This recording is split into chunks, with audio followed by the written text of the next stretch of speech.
यानी दुनिया के सबसे बड़े सुपरस्टार राजेश खन्ना साहब के भाग 7 के साथ आपसे मुखातिब हूं। रावण तो हर साल जलाते हैं, रावण तो हर साल जलाते हैं, पर रावण जलता नहीं।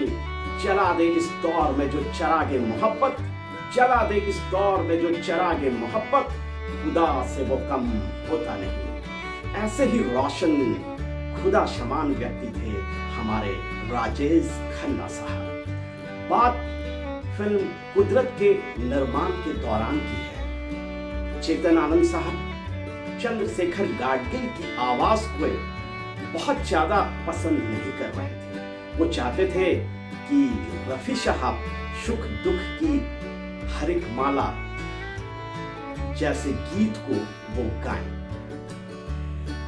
आर.डी. बर्मन साहब ने लाख समझाया, लेकिन चेतन आनंद साहब नहीं माने और अंततः यह गाना रफी साहब के द्वारा गाया गया।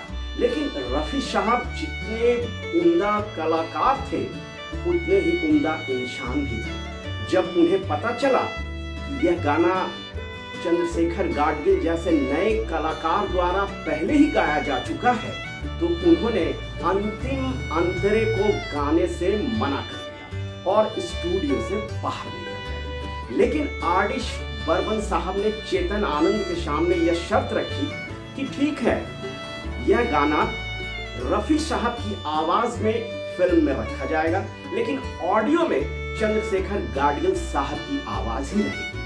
इन सारे वाकये से राजेश खन्ना साहब वाकिफ थे और वो चंद्रशेखर गाडगिल की आवाज से मुतासर हो चुके थे।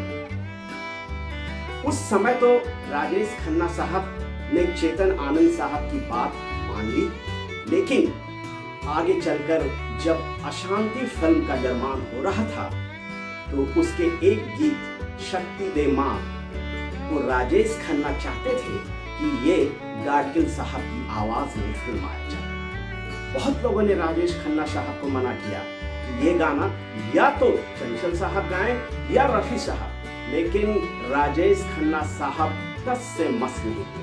उन्होंने कहा यह गाना अगर कोई गाएगा तो चंद्रशेखर गाडगिल ही गाएगा, और अंततः यह गाना चंद्रशेखर गाडगिल के द्वारा गाया गया और रेस्ट वन इज हिस्ट्री।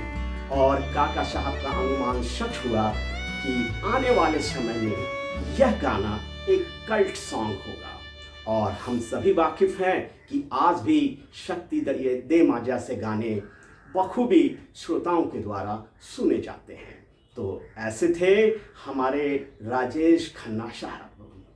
दुआओं में फिर याद रखिएगा, फिर मुलाकात होगी। नमस्कार।